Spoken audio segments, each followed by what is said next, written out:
Hey, there he is. Hey, how's it going? It's going good. I woke up literally at 7. It is weird getting used to third shift, I'm just going to tell you. I can't even imagine. That'll be a good thing for people to hear, I think, when we talk here in a minute. Oh, yeah.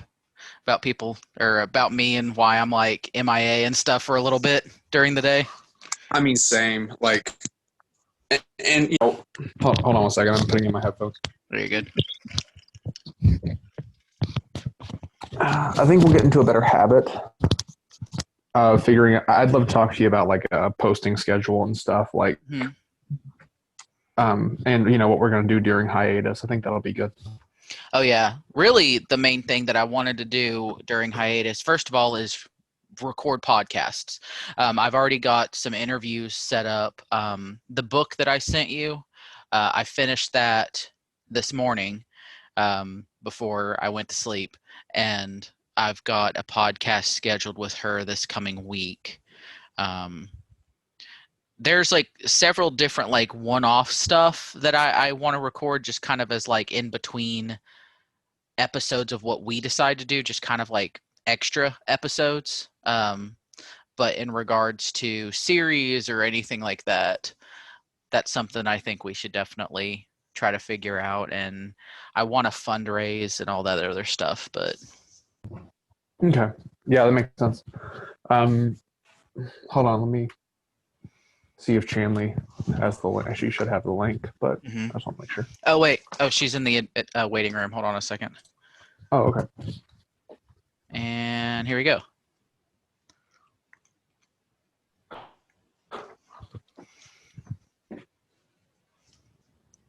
Maybe. Connecting stuff like audio and the video so we can do a podcast. Yeah. Da-da-da-da-da-do-do. Is that our new theme song? Yeah. Can you please just let me like Just randomly make noises and be like boop a doop a doo. It's like the radio hosts that like press buttons and like it makes weird noises. It's time for the podcast. Hi, Chanley. Welcome. Hi. We're talking about how Andrew needs to just make our own theme song or something for the podcast. I think that'd be fun. He has a bass upstairs. Oh, yeah. Oh, no. Yeah. Bass. Slap the bass. Slap the bass. So this is just fake cobwebs, so don't like freak out. I mean, no, it's okay. We have real cobwebs in the house. Oh, okay. There you go. You're already Our house prepared for. This is 100 years old. It's ready for Halloween. Yeah, there you go. Yeah. Oh, it might help. You have organic ghosts, like free range ghosts. Let me get my notes that I had. I'm so unprepared. I was telling Andrew that like working third shift has literally made me a complete mess and unorganized, way worse than I already was. So there's that. Well, I cannot imagine doing that like in the fall when there's less daylight. Yeah, it's not fun. No. I'm trying to find Google Drive. Where did you go? I have you somewhere. Ah. There you are. You're looking for the outline? Yeah. I'm pulling it's in messages, so it might be easier that way. True.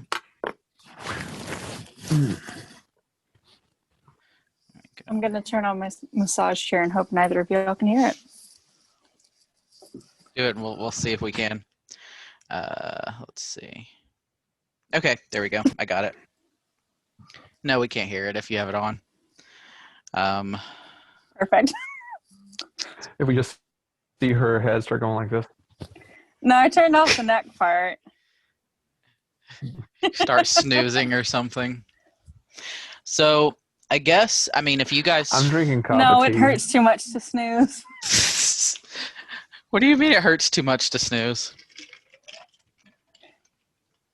Oh, I don't do this for enjoyment. I do this because it's necessary. Oh, okay, gotcha. She's saying the massage chair hurts too much. Yeah. That snoozing is too much of a painful experience to participate in. No. Oh, lovely.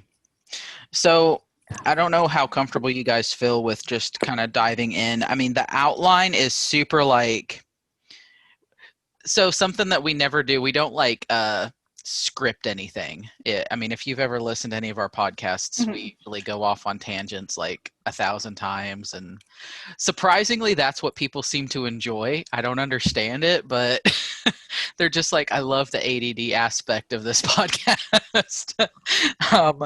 And I'm like, okay. I think it's nice to have it as a real conversation. Yes, yeah. I just feel really weird trying to script everything, but like, how do you feel about the whole outline, or kind of like, I guess, the topics that we're going to discuss? Really, it's just feminism in the Bible and stuff. So Yeah, I mean, it looks good to me. I can see where it would be pretty easy, like, to kind of treat it like a checklist, and if things move, they move, and that'll be fine. okay, cool. So yeah, That's the idea, I guess. I have notes. Okay, that makes me feel better. At least somebody's prepared in this aspect. So I'm gonna go ahead and do the introduction, because it'll make my life easier in editing, and then I'll introduce you, and then you can kind of give a little bit of a background on yourself, and then I guess we can dive into the topic if everybody's cool. Yeah, I just have like the question of like, what do you want me to tell you about myself? Really, whatever you feel comfortable with in regards to like maybe your work history, in regards to like church aspect of things, or you can talk about your I don't know, like degree, whatever credentials you want to talk about, I guess. Whatever and honestly, if you have any like extracurricular things that's a horrible word, to do with feminism, like if you've been involved in, it's like, I'm a woman, that's my extracurricular. My credentials are I'm a lady. There you go.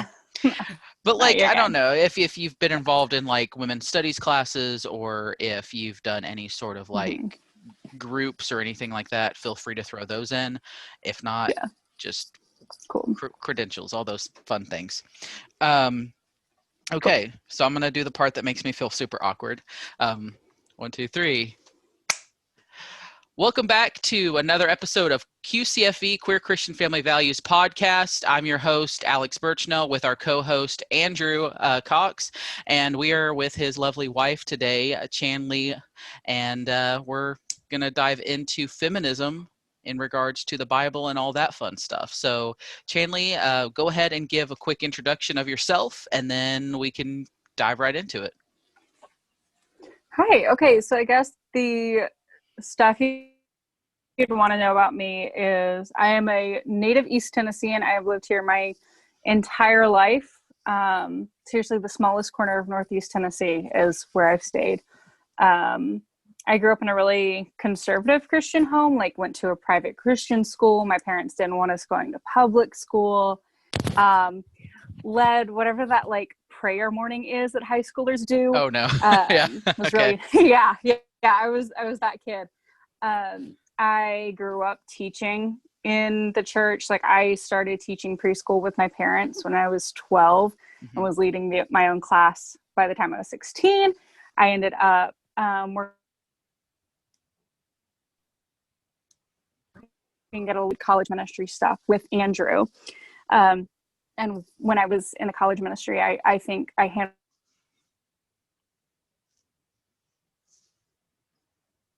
a lot of more like feminist topics when we would teach, because there was a team of us. I've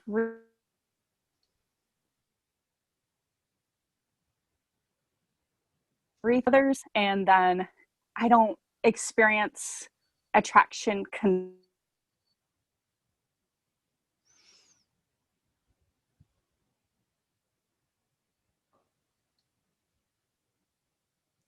educational. But yeah, I think the other thing would be just I'm an artist. Well, so, there you go. That's kind of me in a nutshell, I guess. Well, I'm glad to hear all of that. I mean, I think for our listeners, kind of getting that background on you is going to be important as we dive into the next segment, I guess. So the general topic that we're going to be going over, I've got notes, so I'm looking down, is this is something, it says general restriction on women in Christianity. So like, Mm-hmm. what examples would you talk about? I mean, obviously people know there are restrictions. We all know that several churches that are like, oh, well, women can't be preachers or whatever. Mm-hmm. So like, what specifically would you talk about when it came to women in regards to the church, in regards to Christianity, that are like it's restrictive? Well, I'm going to come out swinging pretty hard and say, if we start at the beginning of things, I think a problem that I see pretty actively in the church is women aren't seen as whole people with their own direct connection to God and spiritual gifts. Boom. Sorry. Go ahead. Because I know when we were talking about this, like the first thing that comes up usually is women in leadership. And to me, that's the end of this conversation. I don't think you can talk, we wouldn't be talking about women in leadership if the church viewed women as whole people with their own direct connection to God and Right. with their own spiritual gifts. So that kind of encapsulates a lot of the restrictions we see on women in the church. Mm-hmm. And I know, like, when I say restrictions on women in the church, it's such a broad topic because it has to do with that intersection of race, gender, sexuality, all of these things that go into womanhood, I guess, if you want to call it. And so when I'm talking about just like at the very base, the restrictions we see on women in the church, the base is that women aren't allowed to do a lot of stuff. We see men encouraged to do things, and then we see women like intentionally held back from certain things. And that does have to do with leadership in the church, but I think it also has to do with roles in marriage or partnerships, has to do with parenting, and just general day-to-day things like sex and modesty. The way that women are treated in the church is markedly different than how men are treated in the church. Oh yeah. Can I ask a question there? Go for it. Hi there. I think you're very attractive. Oh my gosh. Don't do this on the podcast. It's for feminists. I'm just using it. It's like, I respect your brains. Say Yes. that. I respect a whole lot of you. Okay. Just hasn't seen me in 20 minutes. So. There you go. It's hard. I'm like a Labrador. And okay, so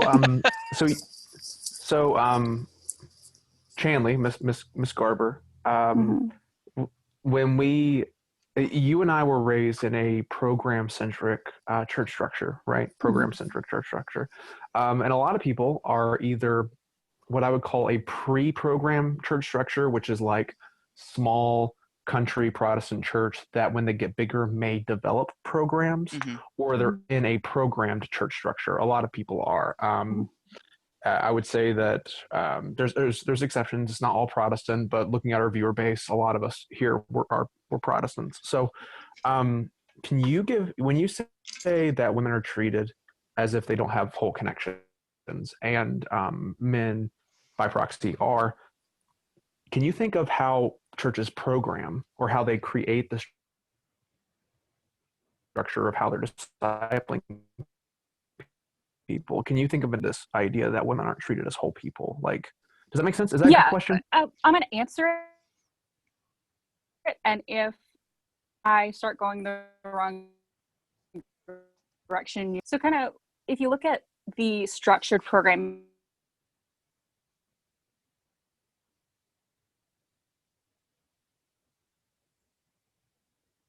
I hear really prominent again, or like in all churches I've been to and churches I've worked in, women are allowed to teach pre-puberty.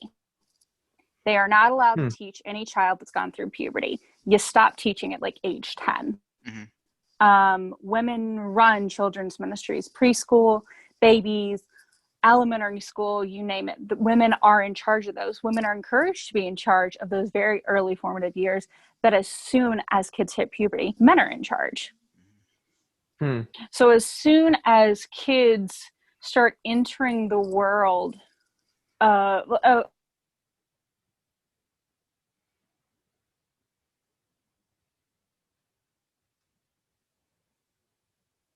entering adulthood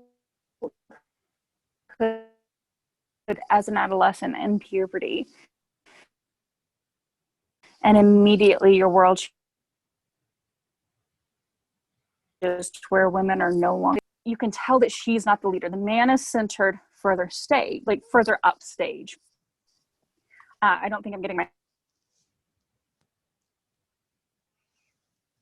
term.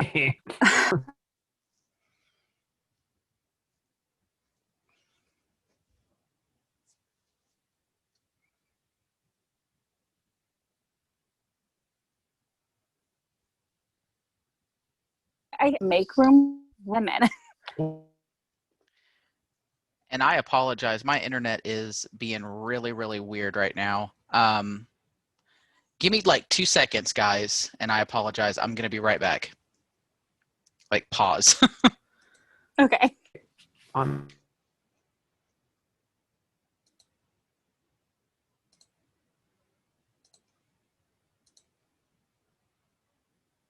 my end, I think that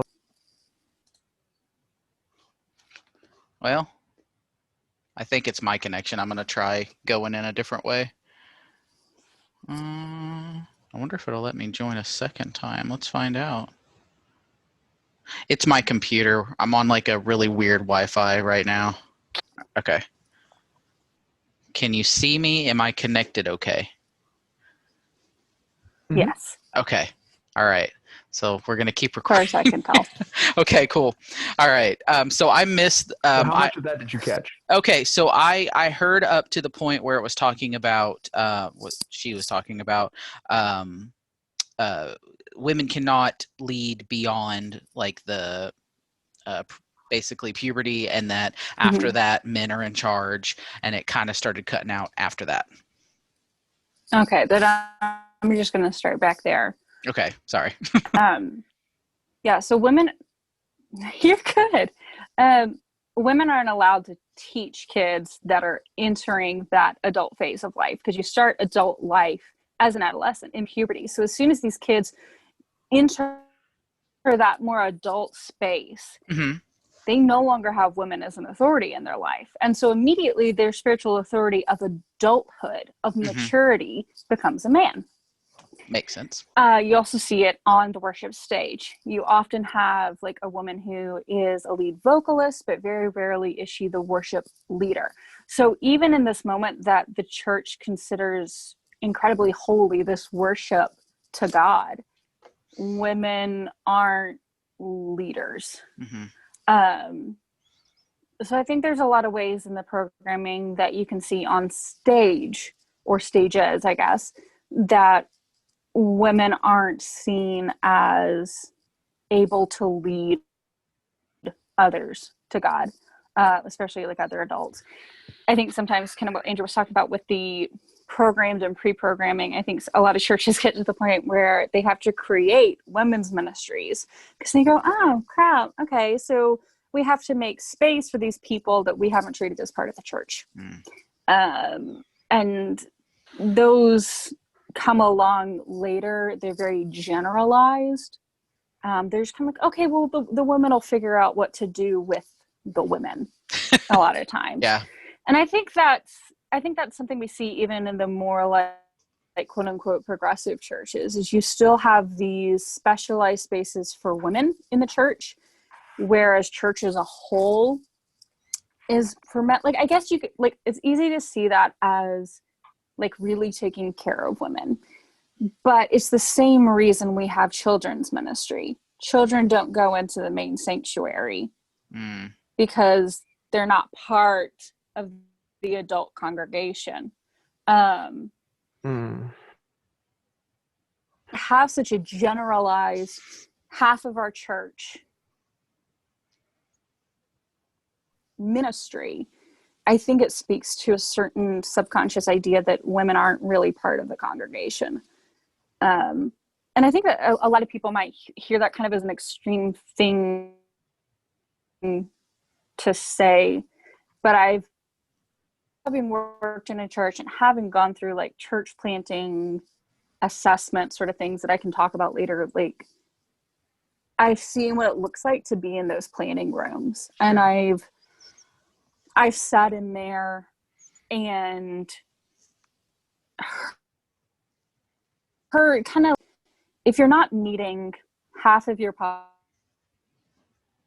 population's needs in your main service so much that you have to create a special ministry for them, you're not programming anything for them initially. And that's a big issue. Yeah.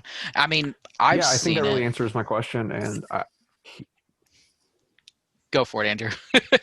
And like hearing just yeah, it's like ready, 1, 2. Janley, it's goodness. It really just makes me think about how we treat so many people groups as not the main congregation. Mm-hmm. And for our viewers, you know, I apologize if this is not your context. If you are in a more have women leadership, perhaps is a different experience for you. But we're speaking more to the non-denominational push, the charismatic push, and the more male-centric push that we see in a lot of churches, at least in America today. So that's not your context. Then we hope you find our ignorance of yours charming. And but really just Chanley, I think what you said really triggers for me this idea that we treat so many groups of people like they aren't the main church. Absolutely, yeah. Goodness gracious.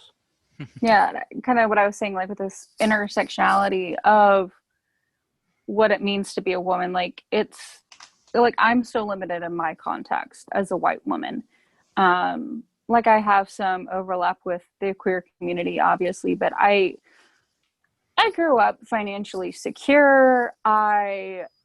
Like I said, I'm white. There's so many life experiences that I don't have. And I have a lot of privilege. And even so, I can see where the church doesn't include me. And so to me, if I take that privilege and say, this is where I'm at, I have to look behind me and see how much further away the church has put other people. Mm-hmm. And I think that's really disheartening and kind of dangerous. Totally. I like how you were talking about in the sense of like you acknowledge your own privilege in that aspect. Mm-hmm. And eventually I would like to get people of color and especially women of color on this podcast to really talk about those experiences. But the fact that you're saying that despite having all of these privileges, you can still witness, you know, how bad the church has done in regards to including women in general. Like I went to a church before, you know, I found my current home church. And it was very odd to me. Yes, I grew up Catholic and, you know, there is a separation between nuns and priests and all of that. But in regards to this church, it was women didn't lead anything. If anything, if there was supposedly women leading, they were with their husbands in the like in small groups, and mostly the husbands spoke about, you know, and led the group. But they would say, "Oh, they're co-leaders in the group." And you would never see a woman just by herself leading a group. It was always like this and it was always the man that really talked about anything. The women, the wife would usually make sure that the food was ready for the group, or that the kids, you know, were in a separate room. It was almost like she waited on the group versus actually leading the group in discussions. And I don't know what it's like for, you know, women as servers. Yeah. And I'm just like, it was really odd to me because I grew up with, I mean, as a trans person, I've seen both sides of things. I've seen how women are being treated as a woman in the church versus treated as a man. And it's like I got a promotion as soon as I came out as a guy and people started seeing me. It was really, really bad. Like, it was like, oh, look at this strong, handsome young man. We're going to like let him do stuff and all these things. And it was like all of a sudden the doors opened, and in comparison to how I was prior, it was like, I'm lucky if I get to like read anything, kind of situation. And it's a mind trip. That's all I can explain it as. When Yeah. I'm trying to look at our little. May I jump in there? Yeah, go for it. May I jump in there? Yeah. First, edit point. Alex, you're fuzzy on your mic. Fuzzy. It just started. Yeah, you're fuzzy. Like when you talk, it's a little staticky. Oh, okay. How is it still going that way or no? Mm-hmm. Oh my goodness. Yeah, it sounds like it's against your shirt almost. Mm-hmm. Any better? It just Which started. I don't think like, it the is. past, I'm just saying like that's what the sound was. I think it's something to do with my internet connection. Like, it's really No. bad. No? Okay, let me unplug the mic. Hang on a second. We normally don't have people on Zoom and Well, women are witches and we mess with electronics.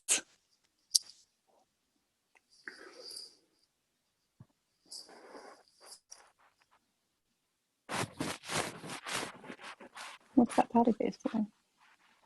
he was like, "Is this good?" And we didn't hear a thing he had to say.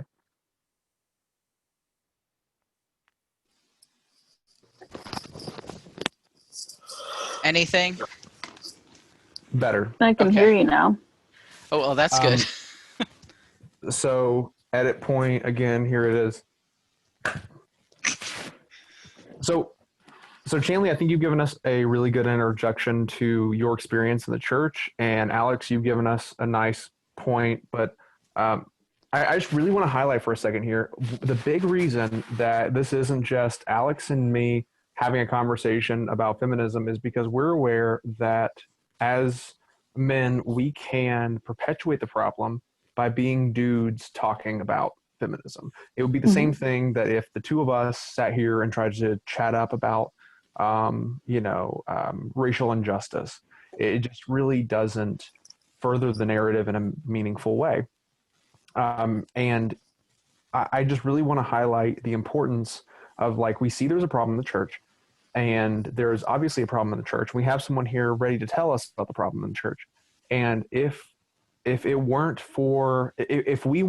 just woke enough to realize that a problem in feminism is when dudes use their privilege to talk about feminism, then we probably wouldn't be in this spot to have such a attractive person to. I think you just shot like your whole point on the Yeah, I know. right there. He shot himself in the foot.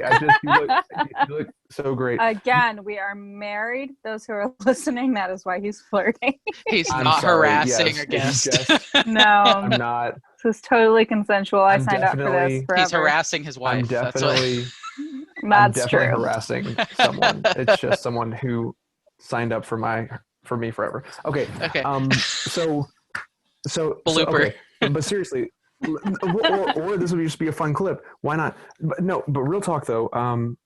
So Chanley did a great job encapsulating the problem. Mm-hmm. We're aware that we're still people of the church, at least in some way, however that expression comes out. Chanley, how do we fix it? Where do we start? Like what even is feminism from a Christian perspective? What do we do with this? So I think something that's important is to add a word onto them is like, I guess, like the common advocacy of women's rights on a basis of equality of the sexes. Okay. And I think that's a really watered down version of what needs to happen, because I think feminism is an ideology. Radical feminism is an action. Because when you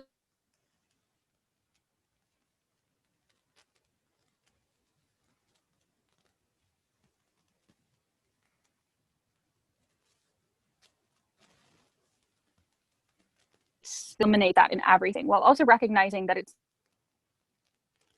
not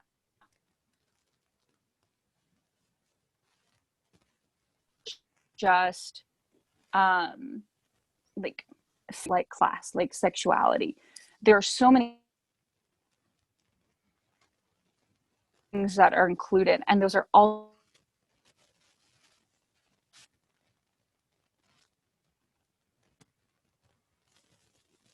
have to be in their society. Then there's no meaningful change that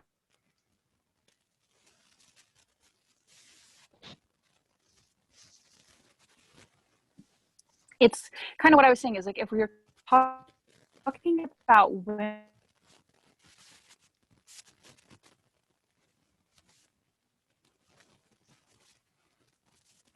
leader, it's still like you're a woman in leader is like an executive minister. It's just you haven't really reckoned with it. And I know a lot of it when I say the church, that is a huge umbrella term, and I know it does not encapsulate everybody's experience. I think probably a better way to say it, I guess, like our experience with United States churches. I know there are similar issues in other churches as well, but just like saying our perspective is limited. But I think we have to reorganize, because if it's kind of like the women CEO issue. If you say, well, we just need to have more women as CEOs, we need a woman president, and then all our problems will be fixed. Mm-hmm. And no, we're still operating in a sexist society, and they just happen to have broken through the glass ceiling. Women have internalized misogyny. Women have internalized all of society on them and onto their views of self and onto their views of other women. And that happens in the church too, where women who do quote unquote make it will look back at other women and say, well, I did it, why can't you? Or you don't need feminism, we're all liberated in Christ. Like, you hear these things that are step aways from where we need to be, and where we need to be is at the very beginning, and we need to start in Genesis and go, okay, in the beginning, where did we go wrong? And like, funnily enough, like, I think where the church started to go wrong is in Genesis. I think we approach women as the originators of sin, and we see women as the reason there was a fall, and we blame women, whether it be consciously or subconsciously, whether it be something we actively say or just something we've kept as a society and kept as a church, in how we treat women and what kind of practices we do. We start with that, and we have this beginning point that a lot of us have interpreted as women are the problem, women can't be whole people, women are the where sin comes from, and they have to deal with that. And so it's men's job to lift them out of that. And so you have to start back at the beginning. And I know I'm being really redundant, but no, go for it. You have to reorganize how the church works. And you have to take a really hard look at how the church has approached the idea of women and womanhood and anything that has to do with that since the beginning. Mm-hmm.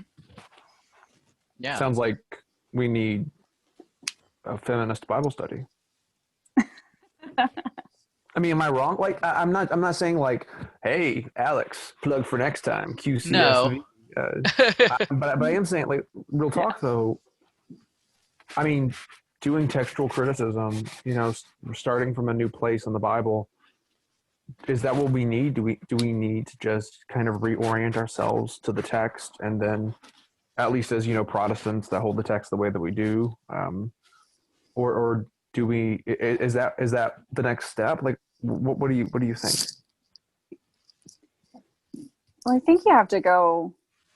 Like, yes, yeah. I think you also have to go a little bit further, because it's not just the Bible that we as Christians turn to for spiritual leadership.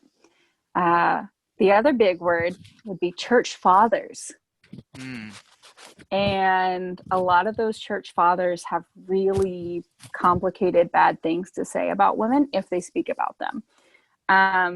And I'm not one for throwing the baby out with the bathwater. That's not what I'm advocating for. I'm not saying, well, Augustine had mommy issues and that influenced his view of sex and women, so we should just toss all of his stuff out.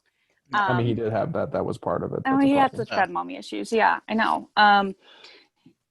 But I do think it's important to take everything as a whole, and that includes theologians. And we can pick apart these other texts that we pull from and say, okay, what is actually, like, once you're done with the biblical textual criticism, like how do we then use that to look at who else we have let influence us? Who do we look at and say, okay, so yeah, this seems really grounded in the Bible. This really seems grounded in God.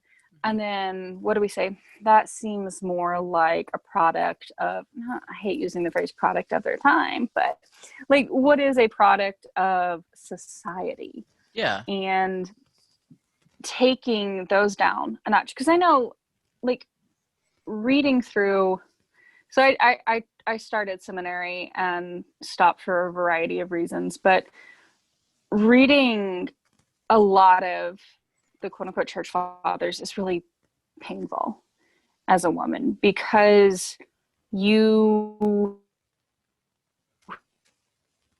held up as these incredible theologians that we're supposed to turn to for interpreting the Bible. And distances me from God. And I think it's not just that, but there's a few reasons, and pretty much all of them have to do with being a woman, that I had to step away from being an active member in a church for a while because I just couldn't do it anymore. But yeah, I think we have to kind of look at our entire history. I think it's something we as Christians are called to do, is to take a measure of ourselves. And I think that includes our history, that includes our holy texts, that includes all of it. And we have to look at it and say, have we let society influence it too much? Have we taken the God out of Christianity and let society influence how we see each other? I think 100%. How's my mic as I'm talking? Bad? No? You're good. Okay. I'm like 2 or 3 seconds behind you guys, I think. So in regards to, like, we're talking, like, if we go back biblically, because, and then include church fathers, but I know I've heard time and time again, they use, like you mentioned, about women being, the root of the sin or whatever like that. And then I've also heard people saying that women can't be in leadership because Jesus didn't use women in leadership. And I'm like, I don't see that at all, because he legitimately had women in his as his apostles, and he actually sent them out to preach the word. The only reason is the society at the time was very separate, women versus men, like they couldn't be in each other's spaces. So first of all, he had to have women to go and be able to reach women. But women, like, there was I can't remember her name, but she actually backed financially the ministry for a big part. I forget her name, but it's in Acts, and it was the founding of the Church of Philippi. She dealt in textiles. Yeah, like she was like, like she was she was in. So I just don't. You're talking about Lydia? I don't know her name. Oh, see, that's I'm so also right now. that's also could be considered a misogynistic issue. Is we Yeah, don't no, know. absolutely, we're not names. taught about the church mothers. Yeah. Yeah. And I think that's horrible. I think part of that's personal, but I think a lot of that has to do with church. I think a lot of times women get these they do like a special 4-week series on women in the Bible, and that's what you get, but you don't hear their names weekly. You hear Paul every week.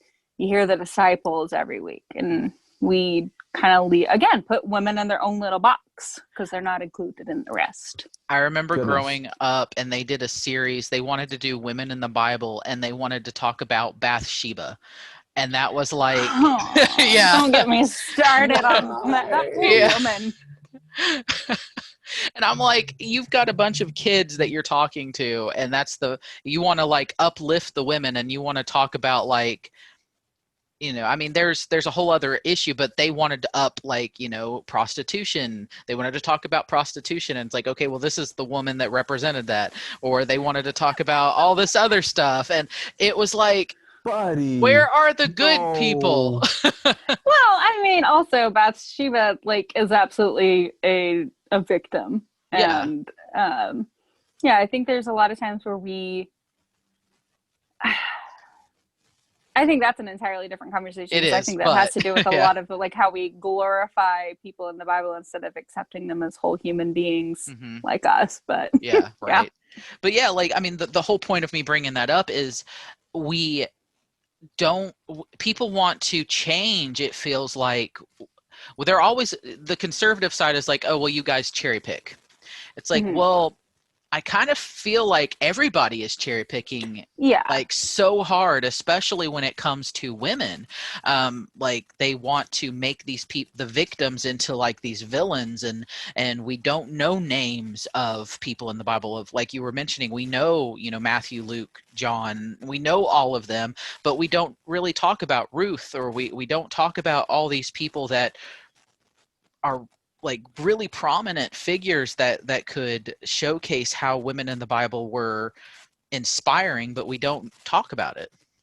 Right. So. Yeah, no, I think. Go ahead, Andrew. No, you said I think, and we're here. Oh no, I was trying to come up with something to say to continue things. So please go. Oh, okay. Luckily, we can edit. You're fine. No. Okay, so just full confession. There's something about hearing this conversation within the context of doing this episode that is really helpful for me. Disclosure, academically, I understand feminism pretty well, but I'm learning that I still have a lot of work to do. And there's something about hearing this in correspondence to the church that's really helpful for me.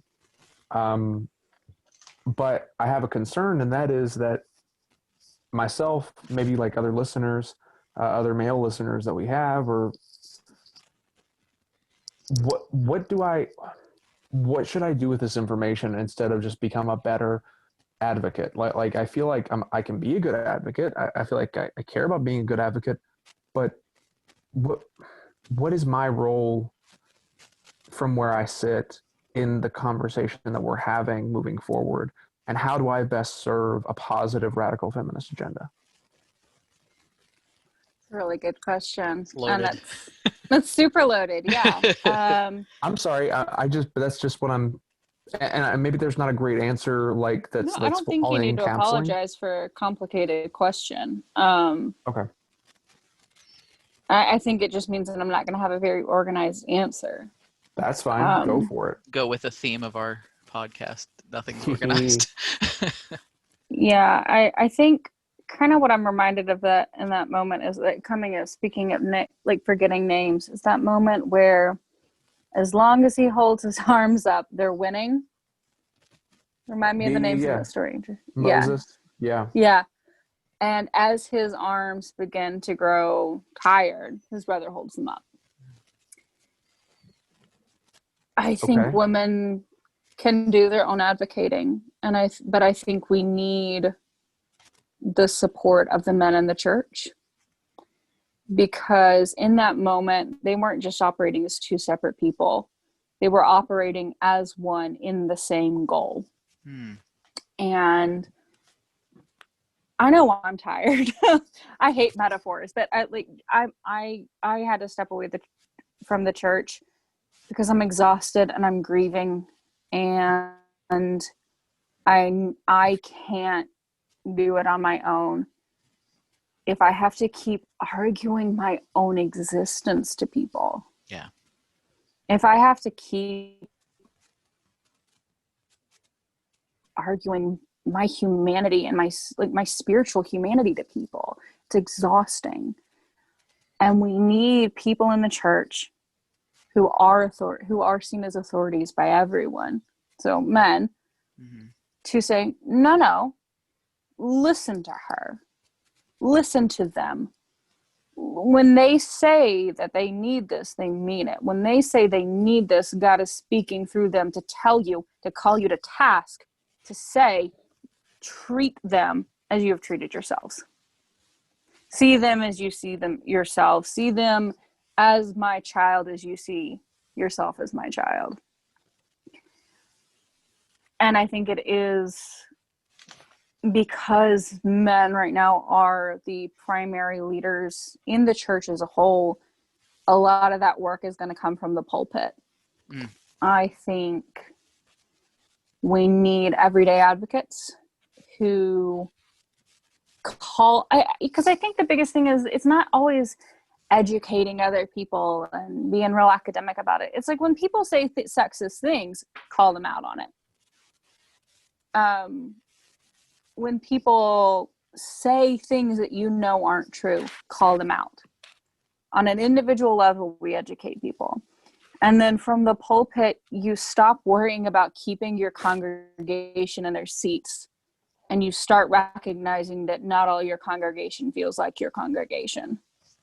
And you start teaching from that perspective, and you start teaching where you've gone wrong, and you start owning up to those mistakes and owning up to that distance that man has put, and like humanity, man has put between a large swath of people and God.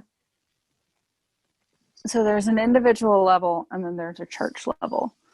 And I think it depends on what your position is, but I think everybody can do the work of just calling people out when they say something that they shouldn't, educating on those personal levels. Continuing to educate yourself is really good. I think reading is really helpful, but I think more importantly is listening, because my experience is different from other women's, and I think getting as many perspectives as you can is important. Mm-hmm. But yeah, it's an incredibly complicated question, and I don't know if they're necessarily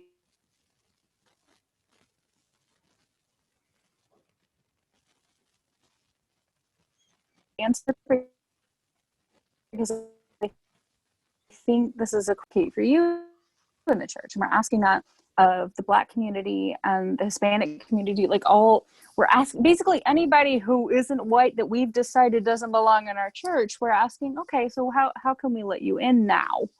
You know? Mm-hmm. And I think that's a question that we're asking as a church and as a country is, okay, how can we finally let these people in? And because the work is just starting, I don't know if there's a good pattern for us to follow, but I can say my arms are tired and I need somebody with resolve who isn't getting knocked down to help me lift them up. I really like that, like, not really, it's not even metaphor, or just visualization of Moses and his brother hold it, him having his arms held up. I guess in the sense of, it's all going to start with conversations like these and dealing with hard talks. And from what I understand, and this is not me attempting, because I know the mansplaining thing's an issue. This is just me trying to organize my thoughts. But starting with just sitting down and talking and raising each other's voices up. Well, not each other's, but women's voices up when it comes to church specific needs. But it can kind of go into the society as a whole, because there's so much misogyny in small things. Like, you have to have, like, for instance, out in the store, you've got like an aisle of pink, and then boys can only, the Legos are for boys and the race cars are for boys. And it just, it spans out from just not just the church, but out to the wider, even in our language, we'll make fun of boys for being too feminine, or there's just so much to unpack. I for myself, it almost feels overwhelming, and I can only imagine what that feels for women, in that overwhelming sense of how can we make this better. I would say, on a personal aspect, would you say that, I guess, having these conversations, finding ways to get involved in organizations, and just asking, how can I help? Well, not asking to lead in any aspect, because I don't think that would be a good idea, but how can we help? How can we further women's rights? I mean, I don't know if stepping out into that aspect, becoming an advocate, would be an idea, or I feel like I'm rambling. I'm tired. No, you're good.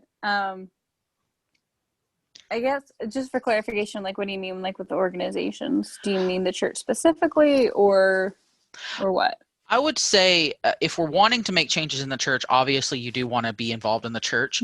But since the church seems to not be a good platform for women at this moment, I was thinking along the lines of possibly getting more involved in feminist groups outside the church to be able to bring it in. Can I jump in there? Because Yeah. I think that's exactly the point, right? Like, that's what we're seeing right now. Is there was a time in history, and this time still exists in many ways, where everything, including the church, beat down women, beat down LGBTQ plus people, was against anyone that wasn't white or the approved white. Even when the Irish were coming over, like, the Brits said that's not approved white. And so there was this constant oppressive structure in place. The world is now moving faster than the church. And so I think our instinct is to go, well, the church isn't going to get there in time, so I'm now going to secularize an act of liberation. When liberation is, and so I do think that it's going to be harder in the church to do these things. But maybe this is me speaking out of turn, but I feel like it's our responsibility to resurrect the church as the agent of liberation. And maybe that's naive, but that's what I think. I think that it is easier for you to find a feminist group if the church isn't involved, and it's easier for you to find a group for racial equity if the church isn't involved. How do we reclaim the church as the agent of liberation? Speaking to that, I think I would want to focus on the church, because I can find all the feminist spaces I want to outside the church, but the fact is the church doesn't exist for me to exist in it right now. And if that doesn't change, like, that spiritual need doesn't get met. And I think we have to focus on the church in a way, because I think as we focus on the church, it doesn't take us away from society, and it doesn't take us away from, like, the more secular aspects of things. I think if we only go into secular spaces, we're not going to change the church. And I think the church is going to go further away from where we want it to. And I think the church has an opportunity to move faster than society if we make the effort. Because I think a lot of times we like to pretend in terms of, I'll speak specifically to feminism, that the church is behind in society. Pretty damn sexist still, and it hasn't gotten a whole lot better in terms of, like, if you look at the ratios between society and church, they're pretty equal. And church has the opportunity to say, hey, God says, and move from there. And I think it is essential for the church to do that reckoning. And so I think a lot of it is just, I think a lot of us don't have access to our church leaders, which is a problem. So I think that kind of complicates the matter. But I think for the most part, the suggestion boxes, what do you want to learn about? I want to learn about women in the church. I want to learn about this. Like, putting it out there and having those conversations inside the church is essential. Would you say that bringing like feminist groups into the church, like offering like them to come in and speak on specific subjects would be too out there of an option. Well, I don't know if some churches obviously are going to be against it, period. But churches that are opening, like kind of like, you know, the three of us were actually sitting down and actually having a conversation about this hard topic.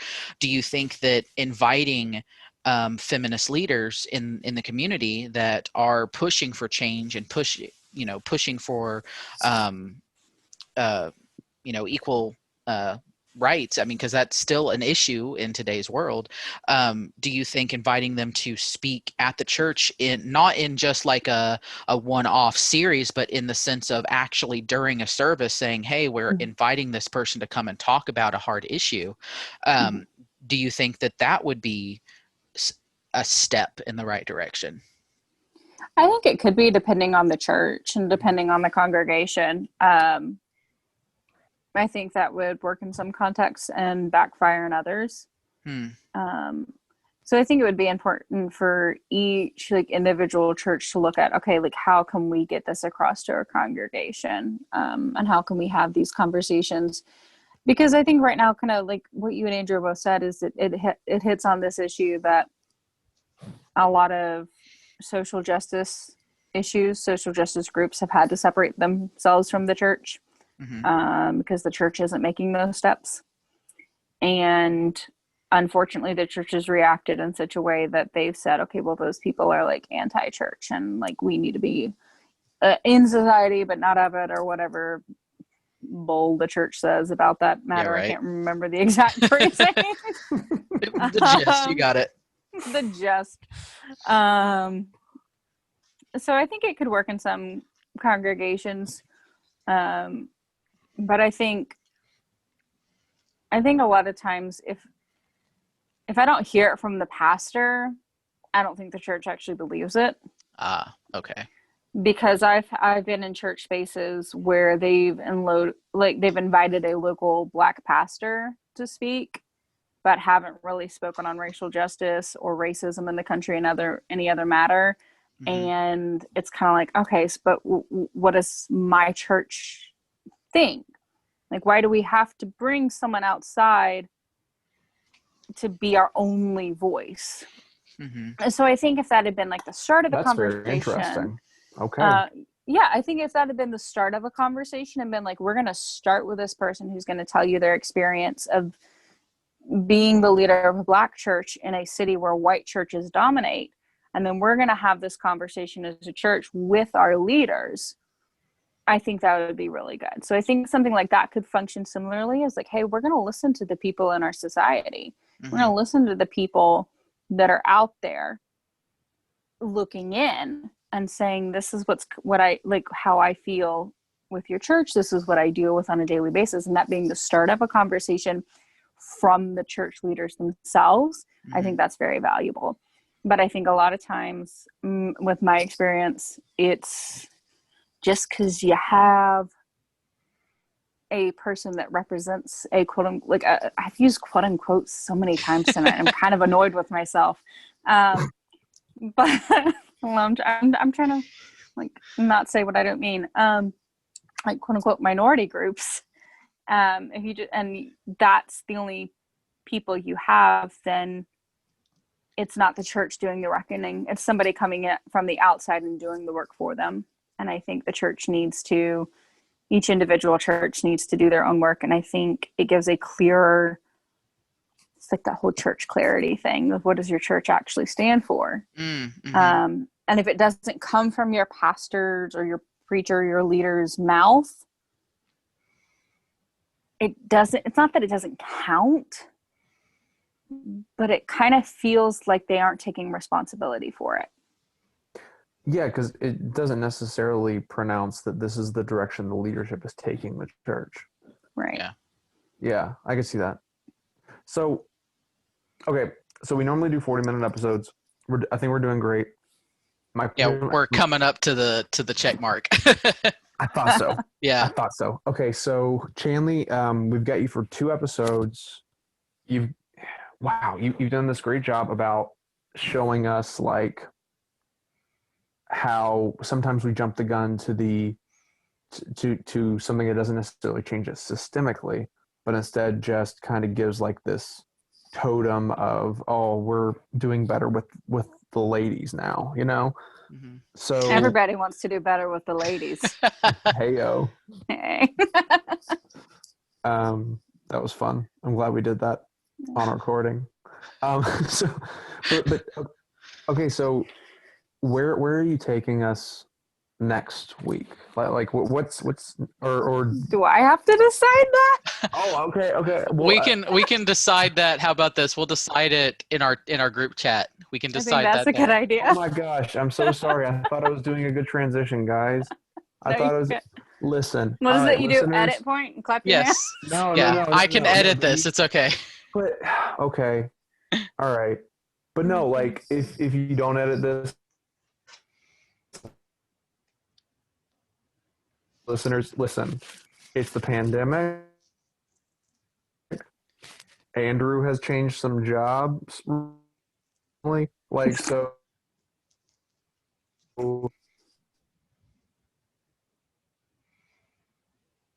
that's what's going on in this episode and how far we got. We're going to decide where we go next week. But Jamie, we've got you for 2 episodes. I'm so excited about that. You're going to show us where we're going from here on the next one. I hope we get into a little bit of Paul to wrap up this series on how do we deal with Paul in a feminist lens. That'll be a good thing. Yeah, we have not talked about Paul at all. Yeah, I know. This Well, was we kind wanted of to keep, all the skills. this was sticking our toes in the water at this point. Yeah, we're jumping off the high dive next week. That'll be great. So, but yes, my computer is blinking at me telling our time is nearly up. So I want to thank you all for joining us in this hard discussion, and I look forward to next week's discussion on Paul and wrapping up the season. Awesome. Sounds great. All right. And cut. So there's a reason that I have an editing software, because sometimes like the volume is like really weird, or like the mics start cutting out during conversations and stuff. And so sometimes I have to heavily edit an episode for it to work. Yeah.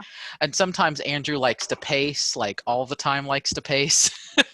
No, Okay. I know. Yeah. Like I've had a comments on our videos, because the videos I release on our YouTube, and the actual audio, which gets the most listeners, is on our actual podcast platform. But I do release the recording to our YouTube. And there was somebody that private messaged, it's like, I don't think Andrew knows how to sit down. No, he does not. I don't. You I did don't know how to great sit down. tonight, honey. You did. I tried so hard. I need to pee so bad. Well, I'm glad you didn't take I us do to have the the neck bathroom thing on the with you, massage chair now. Yeah. Listen, he's done that on phone calls before. Don't put it past him. yeah. Look. If you ever see my mic and my camera just go out, that doesn't mean I'm in the bathroom, but that might mean I'm in the bathroom. That means he's in the bathroom. Well, now I know. That might not be true. I'm sorry for saying that. But I'm going to go ahead and stop the recording so it stops blinking at me. Sounds I good. guess. Okay, cool.